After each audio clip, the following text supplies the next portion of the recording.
It means so much more, but it's easy to say it means friend or ally, but it's a friendly word. Don't take movies about Indians seriously. It's amazing how many people see a Western movie and think that's how life really was, or that's who we really are. And over the centuries, people would not allow us to speak for ourselves. And a lot of people began speaking for us and about us. And they purposely misled people about us for almost forever. We were kind of the medical branch of Indian people in this area. We had medicine. Every single growing plant has a medical ability to help cure. That's why they're here. Everything that grows. I have a friend from Mexico who said that every single plant has a healing property to it. But if we don't know what that healing property is, we call that plant a weed. And we pull it out and throw it away. And he said, sometimes it's been that way with people too. But for the women, I want to say the power of women. There is a gender difference in power. And one of our first teachings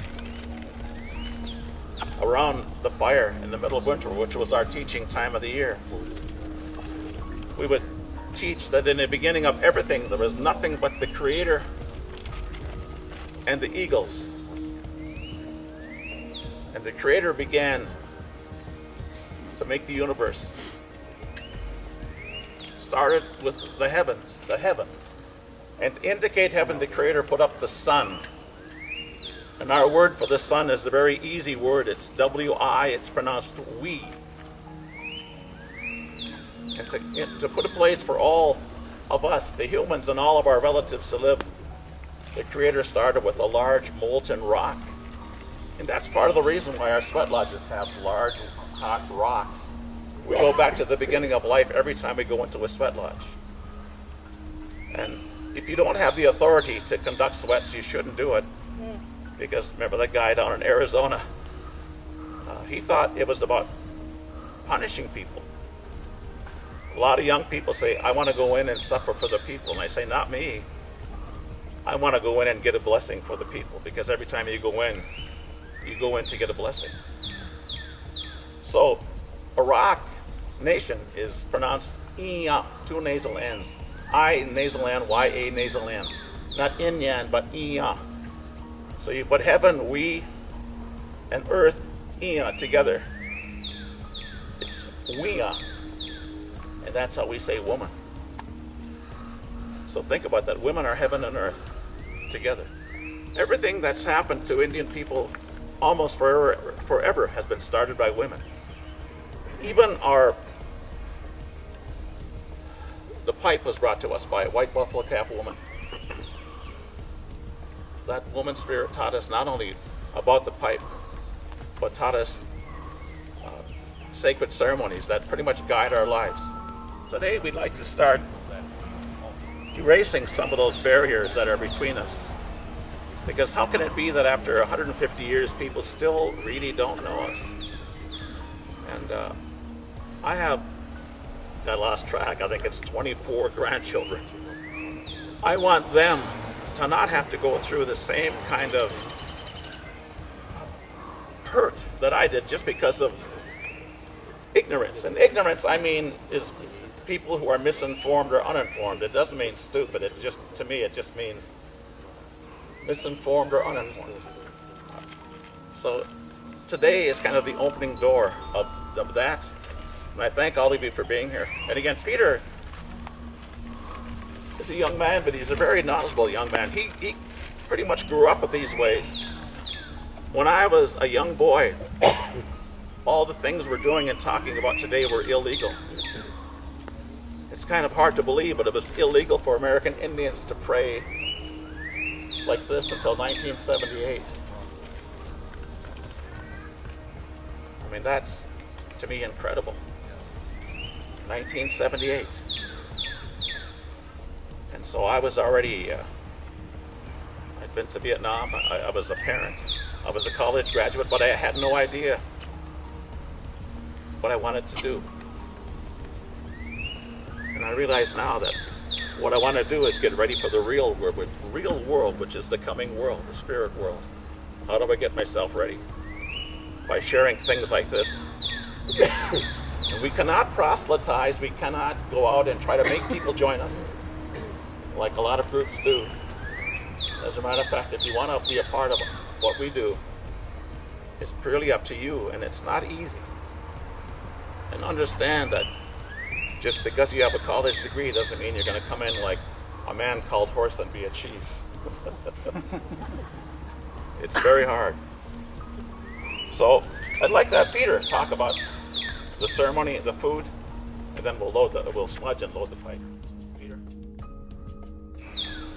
My relatives. 2 Arrows is my Dakota name. My Christian name is Peter Lenke. And I currently reside on the Crow Creek Sioux Reservation, which is in central South Dakota. And this is where my ancestors and other ancestors of Dakota people here ended up after we were exiled out of Minnesota by federal law. We were put into a prison camp there, and we've been there ever since. It's a very humble place, very poor, and problems that seem too immense to solve. Most of my people suffer from a depression, and where this depression comes from is from the things that happened in the 1800s. It's very live and very true. I was with my grandmother, Rose Keeble, one time, and her grandmother was brought from here as a prisoner and died shortly after she reached Crow Creek from starvation. I was with my grandmother Rose one time, and we were at a powwow up in North Dakota, and we got some tragic news that we had lost some of our blood relatives back home. And one of them was my best friend, 13 years old. He committed suicide. And 2 others of our close relatives died in a drinking and driving car wreck that same night. So we were on our way home. And as you can imagine, it was a pretty quiet ride. And I just started thinking about, all the people that we had lost here, at that time. And I asked my grandmother, I said, why is it like this? Why do these things always happen to us? Why is this tragedy is constantly with us? And she didn't say anything for a while. And I looked over at her, and there was a tear coming down her cheek. And she said in Dakota, "Ioki shicha." The best way I can translate that for you is a deep, embedded depression.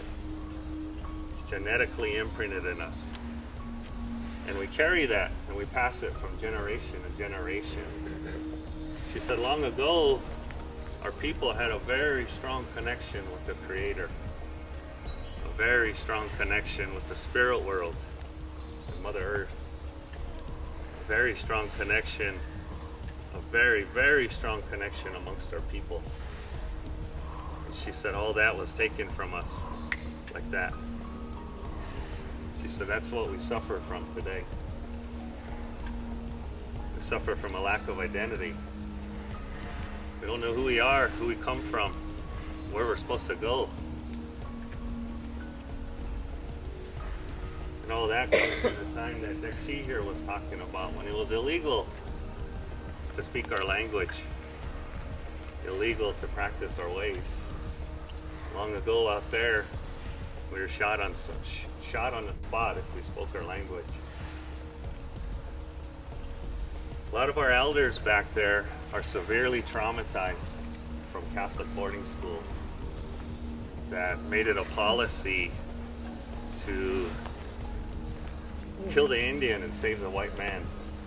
My grandmother was raped and beaten by a Catholic priest at the age of 9 years old because she prayed in our tongue.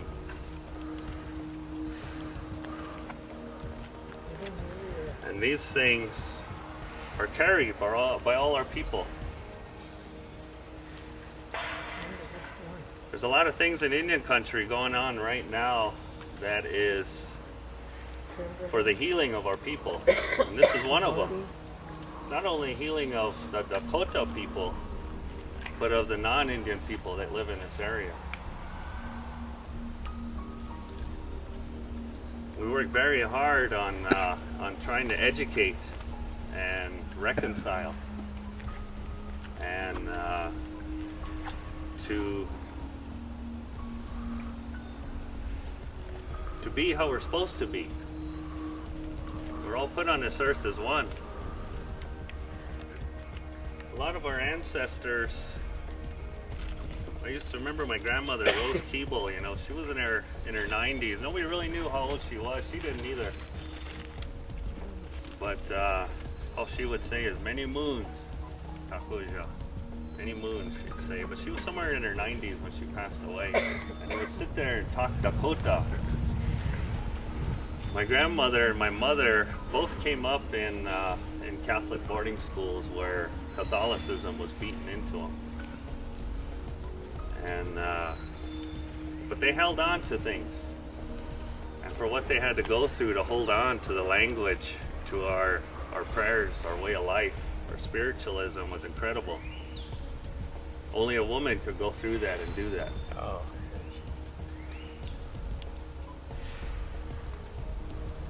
I remember when she would come down, and every morning Mom she'd cook up bacon and make chonki, the kabubu bread, and coffee. And sometimes other relatives would come up at the same time, and you know, the conversation would kind of go to where 1862, the hangings, the exile, the prisoner of war camp down there. And she would always go, shh, don't talk about those things.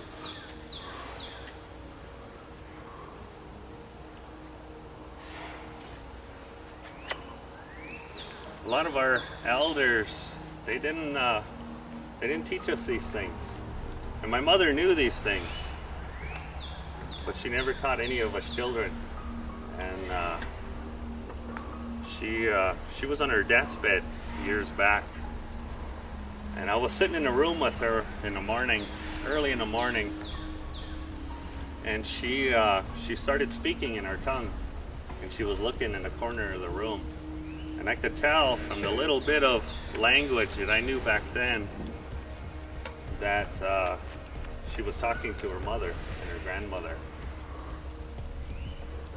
And she kind of snapped out of it, and she saw me sitting there by her bedside. So, you know, oh, my son, you know. And I was looking at her, and I said, Mom, how come you never taught us the beautiful language, the beautiful way of life? And she said, because I didn't want you to go through what I've been through.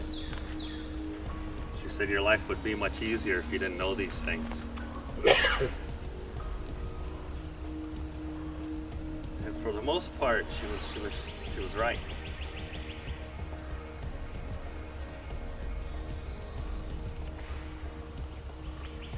She was a true Dakota Wia, a true Dakota woman, in the way she carried herself, the way she did things. And she would always remind me during the, you know, the later stages of her life. She would tell me that we are Dakota. And she said, what that means, if you translate Dakota, what that means is to live or be in a state of peace and harmony. That's what that name means, or friends, allies, as they say today. We were a people of love and compassion. And I didn't know anything about where we come from or who we were at that time. I was like everybody else. I thought an Indian was what Hollywood showed us to be. You know, always on the warpath, killing, raping, stealing something. That's what I thought. That's what I thought who we were. Come to find out, we're the exact opposite of that. The exact opposite. In our way of life, the woman is sacred. She can do something that a man can't do. That's wear high-heeled shoes. Give life, of course. Give life.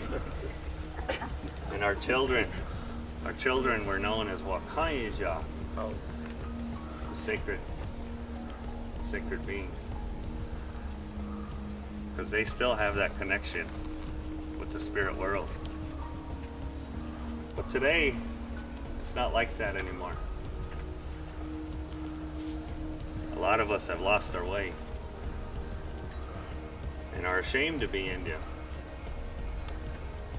because of how we get treated off of our reservations, the things that are said to us. So our people are scared to pick up these ways.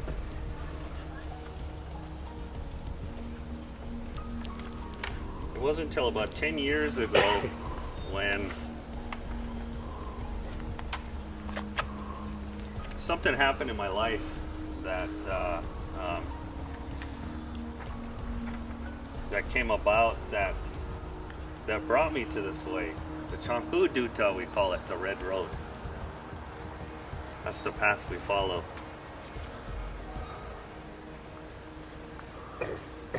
When I was given a pipe, the man that gave it to me said, he handed it to me and he said, "Are you sure you want this?" And this is power. He said, "Are you sure you want this?" And I kind of stopped and I was like, "What do you mean?" He said, "Once you pick this up," he said, "your own people are going to shun you. They're going to make fun of you because you're trying to live that old way. You're going to lose your friends, your family." And so it really made me think hard about it there for a bit. And I accepted that pipe knowing these things. And he was right. When I come out of the Marine Corps, I was dealing with, things that Marines deal with. And the way I dealt with it was alcohol and drugs. Like so many of us veterans do. And it was that way of life, that red road, that helped me to put them things aside and to look at everything with sober eyes, to open my heart and my mind, and to walk that red road in a good way. It's tough. It's tough. Today, we're gonna hopefully send our relatives home. When people die in a tragic way, such as our ancestors did here, our elders, our old people tell us that unless a protocol is followed, they'll wander here when your life ends like that. A little while ago, I walked up to the top of the hill just to kind of get a feel for the area, and I heard a strange bird I never heard before. So I stopped and I looked and I could see our relatives on the hill up there. And they were oh so grateful, oh so happy that we're here today, gathering to help them. One of them is a blood relative.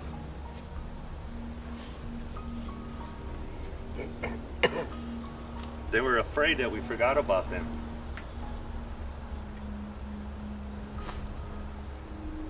It's because of these beautiful women here is why we're gathered here today. We're going to help our relatives to get home to their mothers, their fathers, their grandfathers, grandmothers. And they're mostly women. When our people were exiled out of here and they were placed on boats, cattle boats, and they were taken up the river to Crow Creek. At that time, it was mostly women. By then, most of the fighting age men were dead, hunted down, scalped, sold for bounty. Or people would run through these woods for their lives.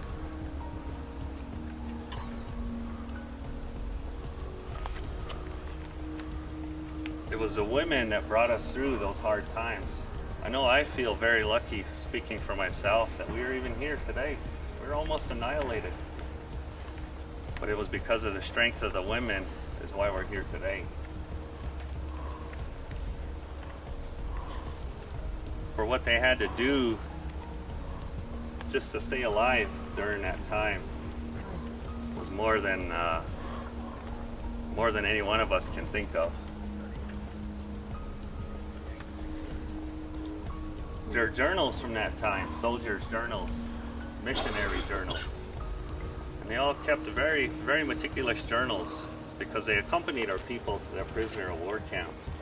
And in one soldier's journal, he said that on the average, 12 to 15 children a day starved to death at Crow Creek there.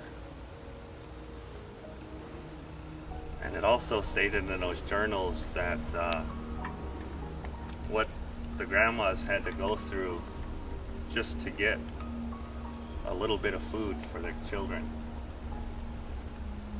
It states in these journals, and it's in that book, what's that book? I can't remember the name of it. North Country. And in there it speaks about some of the things that happened back then, and it talks about the women in the mornings would gather around the horse stable, and they would have to pick grain out of the feces of the horse just to eat, to survive. They tell us our people ate the barks off the trees.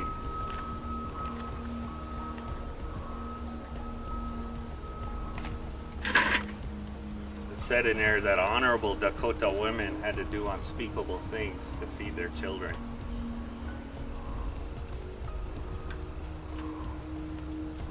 If it wasn't for them women, for them grandmas, we wouldn't be here today.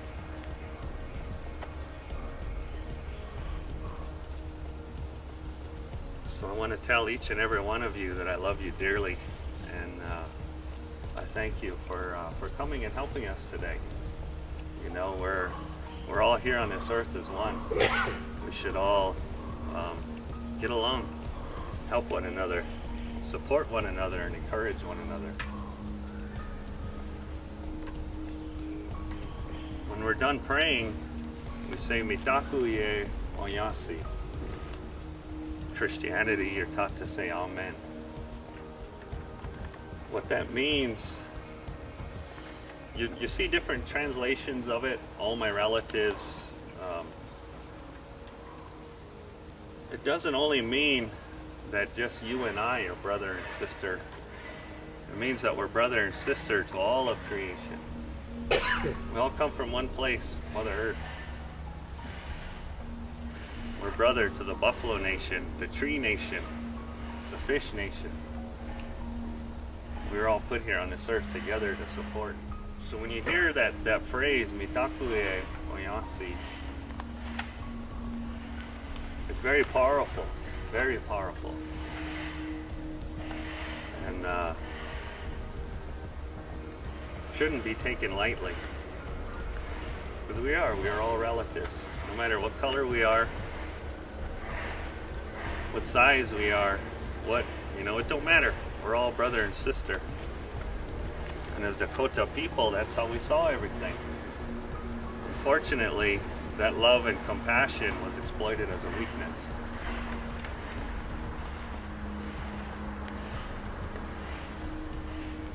We can't undo the things that were done. All we could do is come together and move forward as one. Put them things behind us. It's good that we're here, we're honoring, and we're remembering them. It's good. It needs to be done. There may be one or two people that don't know. This is Mayor Ardell Brady, and I just want to tell you what a great what a great thing it is that you've taken time out of your busy day to come and be a part of this. And just your being here gives all of us a lift. So far, this has been one of the best days of my life. I feel I'm not terribly old. I'm old, but I feel great today. I feel better than I have in a long while, and it's partly because of this. And I really do thank you very much. So again, it's our mayor. So. Before I read this, last night I was at an event in St. Paul, put on by the St. Paul Foundation, and our director of our Civic Theater, Gregory Stavro, was honored for a couple plays that he has put together for race, and the program that was the 6th annual was Facing Race, We're All in This Together. The keynote speaker was Anton Trier.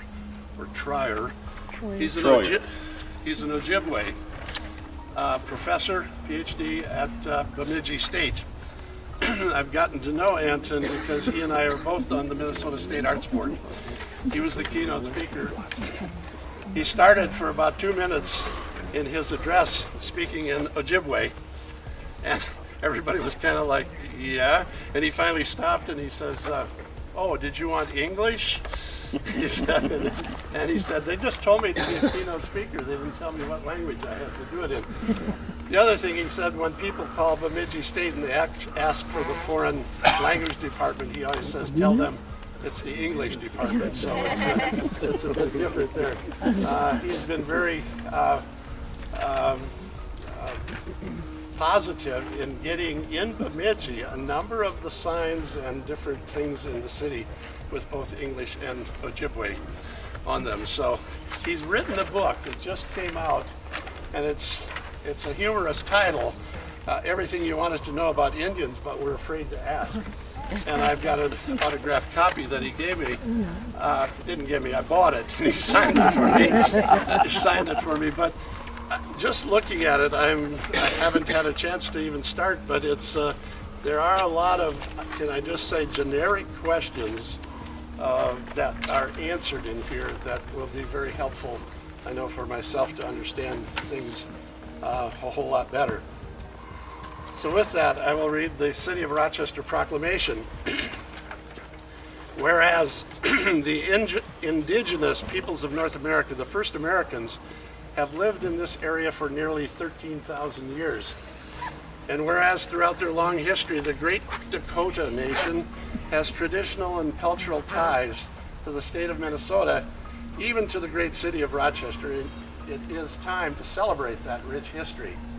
And during Celebrate Dakota Week, we seek to build on and strengthen the rich Native American history that exists within our city and its Native American community through the collaborative efforts of the History Center of Olmsted County, the Friends of Indian Heights, the Rochester Public Schools, the Native American Center of Southeast Minnesota, and the Mayo Clinic Diversity Networking Group Celebrate Dakota. And whereas it is the aim of Celebrate Dakota Week to increase the awareness and knowledge of the Rochester community of the peoples of the Dakota Nation that has and continues to reside in our fair city, along with numerous other Native Americans from Osage, Ojibwe, the Ho-Chunk nations, whose ancestral voices, sacrifices, and lives have sanctified the land on which Rochester now resides. Now it is time to listen and to learn that we might better understand together. Now therefore, I, Ardell F. Brady, Mayor of the City of Rochester, do hereby proclaim April 24th to May 1st, 2012 as Celebrate Dakota Week in witness whereof, and have hereunto set my hand cause the corporate seal of the City of Rochester to be affixed this 24th day of April 2012. Ardell F. Brady, Mayor, City of Rochester, Minnesota. Thank you so much. We're so glad. Thank you, Mayor. Thank you.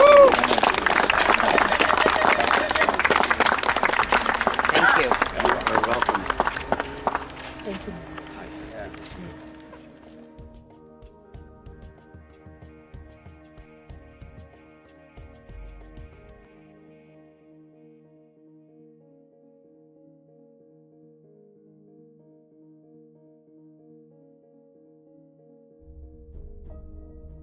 I'm going to sing a song, an ancient prayer song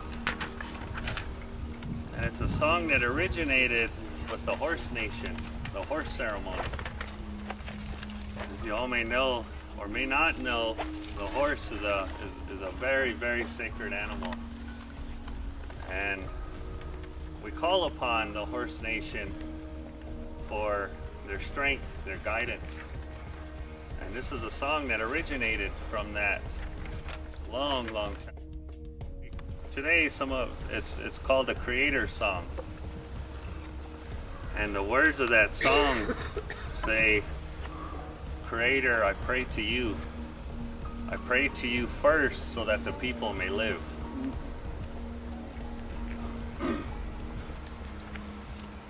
Wakataka toka heya chewakielo hae. Wakataka toka heya chewakielo hae. Mitakuyeho waniktacha toka heya chewakielo hae.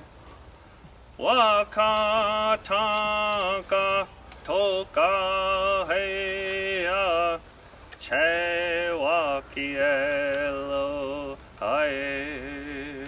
Wakataka toka heya chewakielo hae. Mitakuyeho waniktacha toka heya chewakielo hae. Oh, mitakase. Oh, once again, thank you, Mr. Mayor. We really appreciate this. Long ago, when our people wanted to give a gift that was very, very special, a very, very special occasion, they would give a buffalo robe. Because within that buffalo robe, it meant life. You could take that buffalo robe and you could turn it into clothing. You could turn it into shelter from the weather. You can do other things with it. You can create toys for your little ones. You can create tools to help you. And in the hard times, you can eat it. So that gift was a gift of life, that buffalo robe. Now, of course, today, it's very hard to do that anymore. So what our grandmas did was they started making these. And it's a hand-stitched star quilt. Now our grandmas, when they stitch these, every stitch is done in prayer. To us, prayer is the most powerful thing in this universe, and we rely on it daily. So our grandmothers, when they make these, they pray with every stitch. They pray for whoever's going to receive this blanket, it'll bring them good health and happiness. Ladies want to help put it around We the give back. a star because back in the ancient times, all the tribes here knew us as the Wichakpi Oyateki, the star people. That's what we were known as, the star people. Keep you warm today. So that star represents the Dakota people.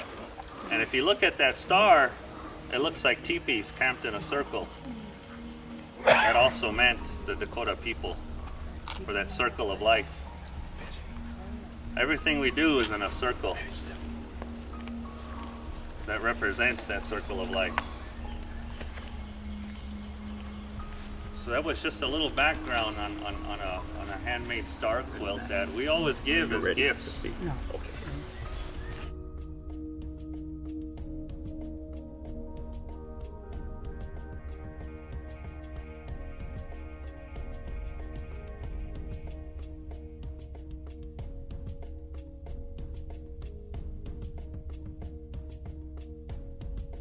Honor, and I Thank you so much. We thank you. Thank you.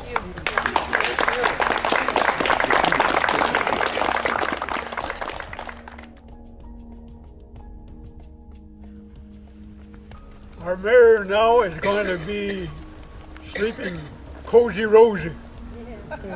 He's got a new blanket, right? That's a joke. My name is Hokshilawaste. That's my Lakota name. It means good boy. I would like to speak very briefly on reconciliation. Our people could be the most bitter because of all the terrible things that we have had to endure. But there is a better way. We have been given the most powerful gift this world has ever known. Can you guess what it is? It's more powerful than any nuclear weapons, more powerful than an atomic bomb. It's a gift of Wakantaka, Great Spirit God. It's a gift of love. Think what you could do. We would no longer have poor people. We would no longer have wars. We would have no longer, because of the proper, more equitable distribution of gifts, we wouldn't have any poor people. We need to build 3 kinds of bridges based on the love of God. The first bridge we need to build is a bridge of mutual understanding. And the key word is mutual. It's got to be both ways. When we come together, we finally begin to understand why we act and do things differently. We say, I understand now. So we build a bridge of mutual understanding.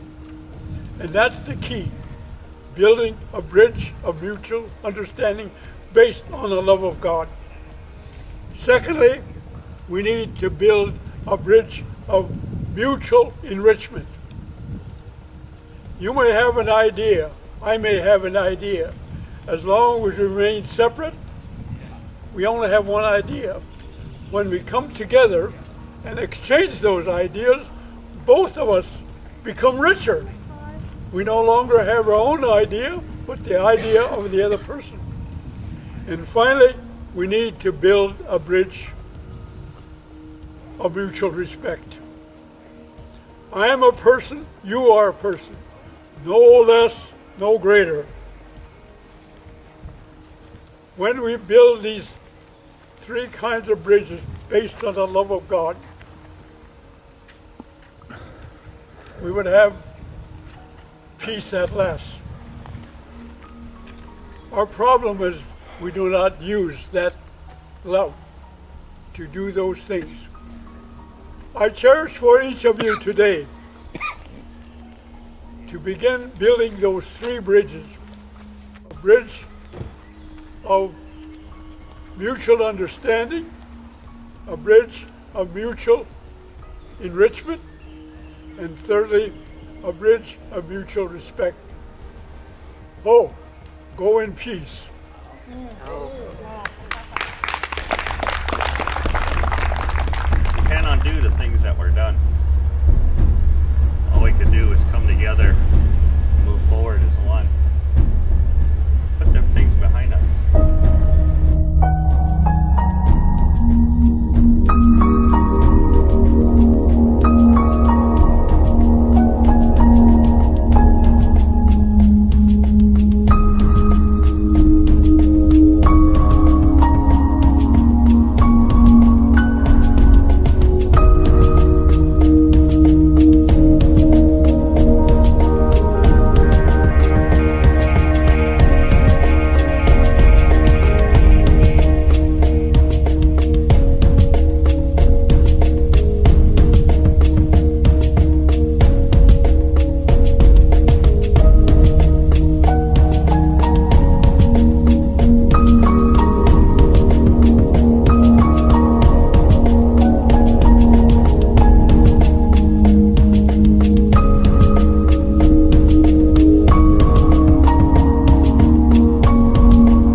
My name is Edward Lonis Jr.